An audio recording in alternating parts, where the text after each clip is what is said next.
The idea that a team missing one of the greatest players in NBA history could open a season 10-4 feels like something ripped from Hollywood rather than something pulled from a scoreboard. Teams without their superstar are supposed to wobble, stumble, and fight just to stay in the playoff conversation. They are not supposed to look organized. They are not supposed to look balanced. And they are definitely not supposed to look dangerous. Yet the Lakers did exactly that. They survived 14 straight games without LeBron James, and somehow emerged, not wounded, but strengthened. Shaped by the fires of early adversity, and fueled by a version of Luka Dončić playing like a man rewriting the definition of superstar basketball in real time, Austin Reaves blossomed into a relentless, fearless creator. DeAndre Ayton delivered the most engaged basketball of his career. The role players played with purpose instead of panic. The offense stayed functional, sometimes brilliant.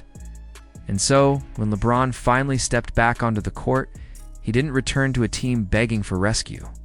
He returned to a team that had already learned how to win without him. That alone made his re-entry more dangerous for the rest of the league than anyone imagined. His first game back came against the Utah Jazz, a franchise that has unintentionally become a stage for some of the Lakers' most iconic moments. But this night carried a different weight. It was the first time Laker fans would see what a LeBron-Luka Reaves trio actually looked like when all were healthy. The first quarter made it clear that even the most talented rosters need time to recalibrate. The energy was chaotic, the rotations jittery, and the Lakers found themselves down early. Luka struggled with turnovers. The defense bled points. Rui Hachimura's start over Marcus Smart raised eyebrows. It felt like a team shaking off rust in real time. But amid the early disarray, every touch from LeBron brought calm. He didn't force shots. He didn't chase highlights.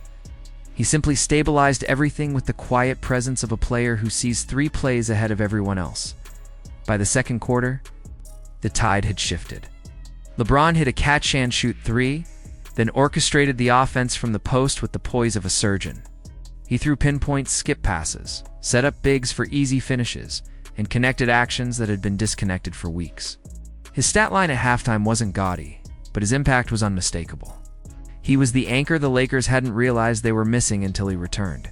And his willingness to let Luka and Reaves cook while he played connector revealed something important about his evolution. He wasn't returning to reclaim control. He was returning to elevate what had already been built. Everything snapped into place in the second half, when LeBron reminded everyone why no player in NBA history has aged with this level of intelligence, discipline, and mastery. His fourth quarter was a passing clinic. He sliced up Utah's defense with 6 assists in barely 5 minutes.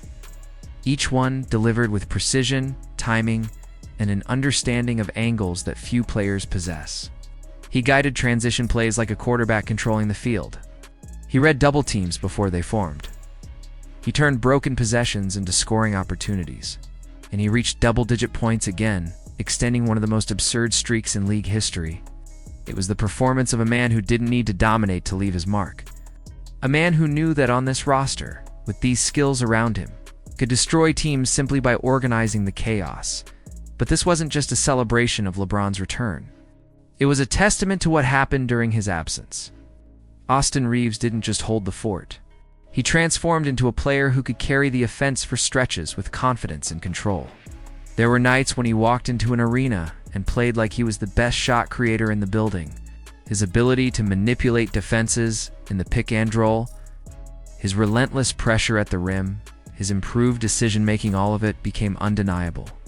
Reaves' leap didn't just save the Lakers early in the season. It reshaped his role permanently. With LeBron back, Reaves no longer had to shoulder the burden of being the second option. He could now operate as an elite third option, a luxury very few teams possess.